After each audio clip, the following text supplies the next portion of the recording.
Assalamualaikum warahmatullahi wabarakatuh. Baiklah, di sini saya akan menjelaskan tentang sistem penunjang keputusan, yaitu memakai metode AHP, yaitu Analytical Hierarchy Process. Di sini terdiri dari latar belakang. Yang pertama, sistem pengambilan keputusan adalah alat bantu bagi pengambilan keputusan manajerial, tetapi pengambilan keputusan memiliki beragam konteks yang berbeda, di mana tidak semua pengambilan keputusan adalah tergantung dan memuaskan hanya kepada satu pihak.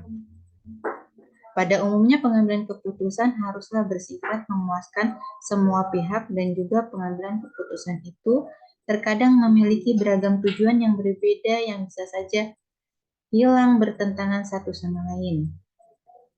Selanjutnya di sini ada tinjauan pustaka, itu terdiri dari sistem pendukung keputusan. Menurut Alter, yaitu sistem pendukung ini merupakan sistem informasi interaktif yang menyediakan informasi, pemodelan, dan pemanipulasi data.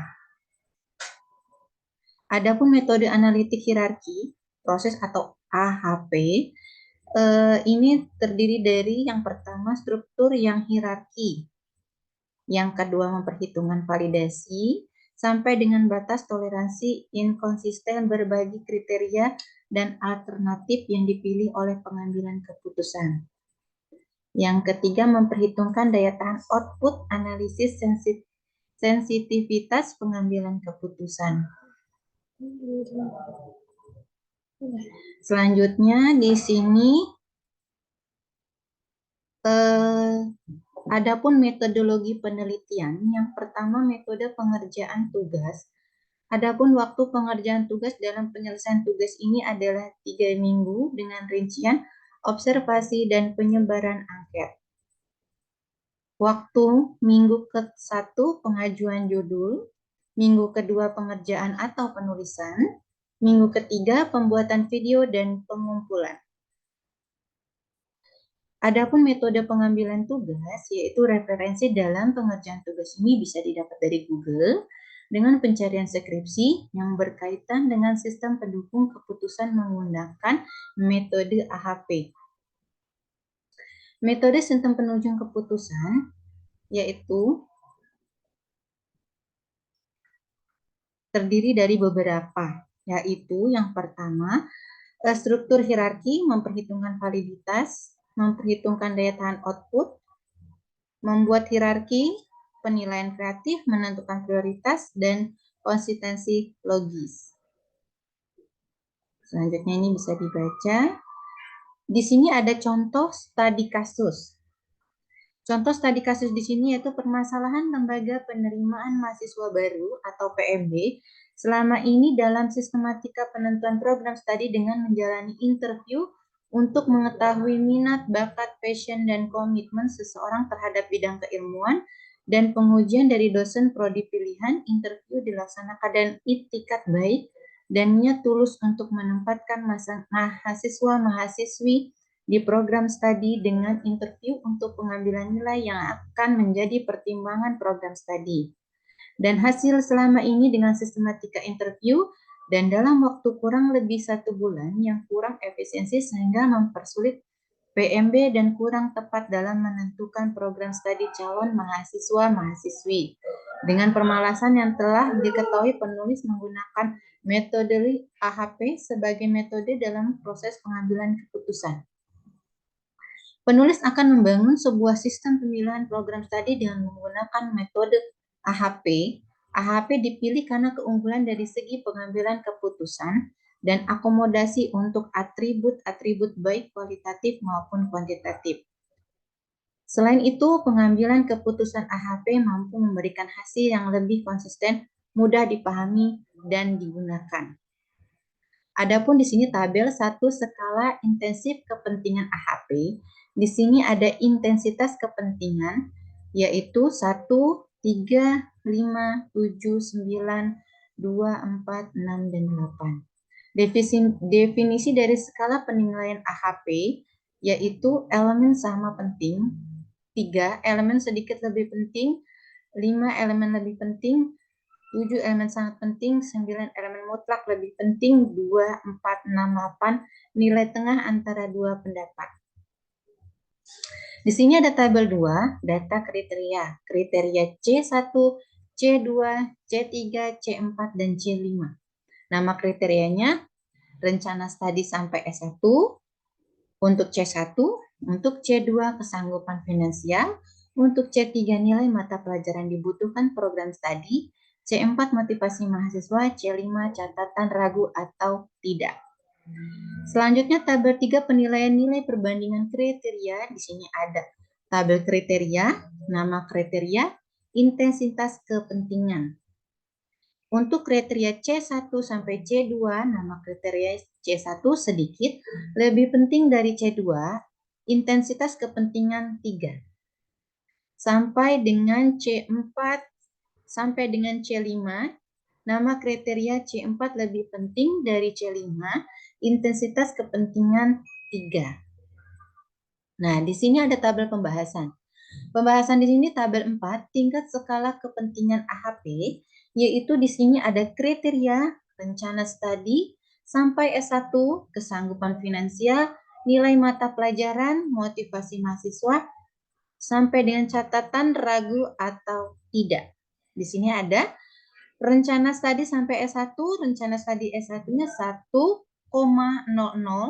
kesanggupan finansial 3,00, nilai mata pelajaran 2,00, motivasi mahasiswa 5,00, catatan ragu atau tidak 7,00.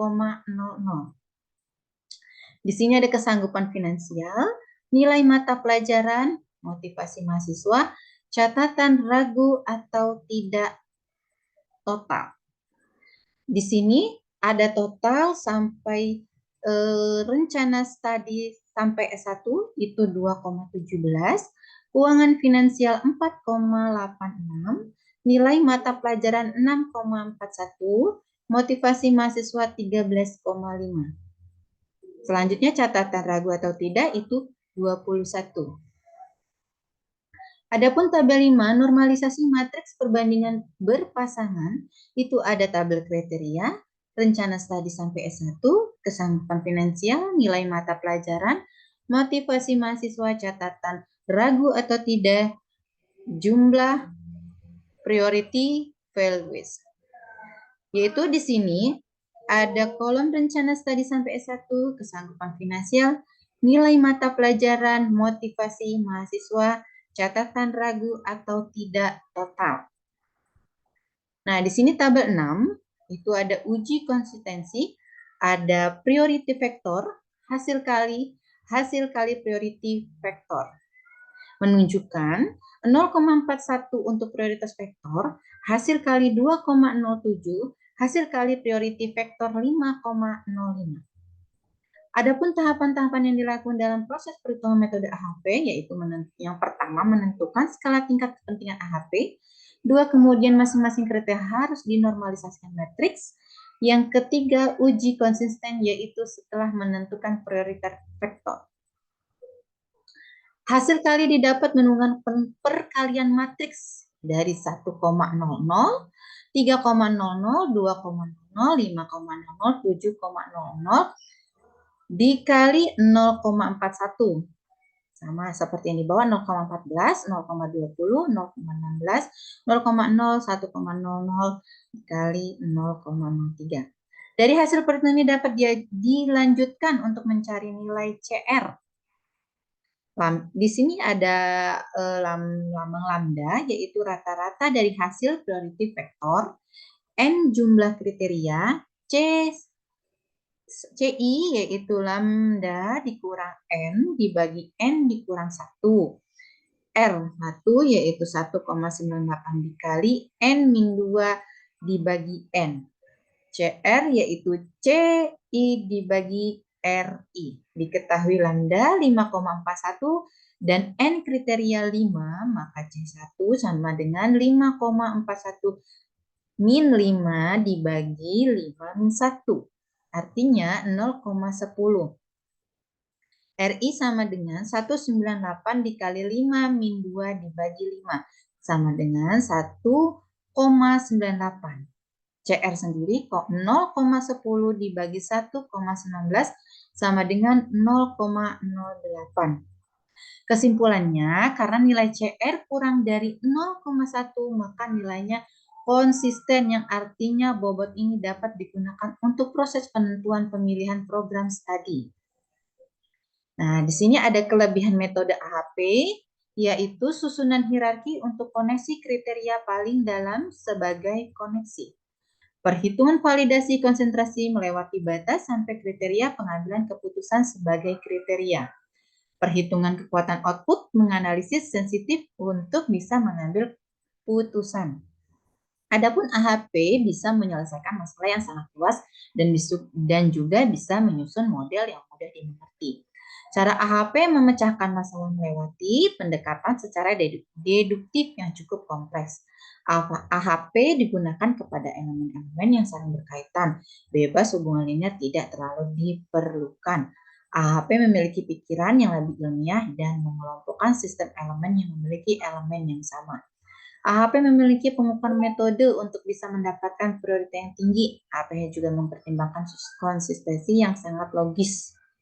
Adapun kelemahan di sini sangat ketergantungan kepada input, utamanya input utama itu berisi persepsi para ahli dalam mendapatkan subjek. Metode AHP cuma punya metode yang matematis, tidak ada pengujian secara statistik, maka dari itu model kebenaran tidak terbentuk. Adapun kesesuaian tema dengan alat yang digunakan, menurut saya selaku penelitian dari kasus ini, kesesuaian tema dengan alat sangat tepat karena untuk menentukan sebuah keputusan, hasil penelitian menunjukkan bahwa hierarki bakat adalah faktor yang paling penting bagi siswa karena biasanya dalam memilih jurusan yang paling dicari calon mahasiswa adalah jurusan yang sesuai dengan kemampuan mahasiswa. Nah, di sini terakhir, penulis menuliskan kesimpulan dan saran berdasarkan hasil dan pembahasan penelitian tentang sistem pendukungan dengan metode AHP, yaitu yang pertama, hasil penelitian menunjukkan bahwa kriteria bakat adalah faktor yang paling penting bagi siswa karena biasanya dalam memilih jurusan yang paling dicari oleh calon mahasiswa adalah jurusan yang sesuai dengan kemampuan mahasiswa. Adapun faktor yang mempengaruhi calon mahasiswa dalam memilih jurusan memiliki 4 kriteria, yaitu kriteria bakat, minat, kualitas jurusan, dan peluang karir, di mana kriteria bakat berada di urutan pertama yang paling banyak dipilih calon mahasiswa. Selanjutnya kualitas jurusan. Minat terkait peluang karir, sedangkan alternatif yang disampaikan berjumlah 4 alternatif, yaitu sistem informasi, teknik informatika, teknik komputer, sistem komputer. Nah, sarannya di sini ada dalam penggunaan penunjuk keputusan menggunakan AHP sebaiknya dipelajari lebih mendalam kriteria yang banyak lagi dan juga penentuan subkriteria sehingga hasil dari penggunaan metode AHP ini akan lebih maksimal serta sistem dapat dikembangkan secara luas hingga dapat menangani seluruh kegiatan yang dilakukan. Nah, itu sedikit penjabaran tentang tugas SPK. Di sini bisa daftar yang terakhir, daftar pustaka ada di sini semua. Nah, sekian yang sudah saya paparkan, semoga dapat bermanfaat untuk teman-teman semua. Saya akhiri, wabillahi taufik walhidayah. Wassalamualaikum warahmatullahi wabarakatuh.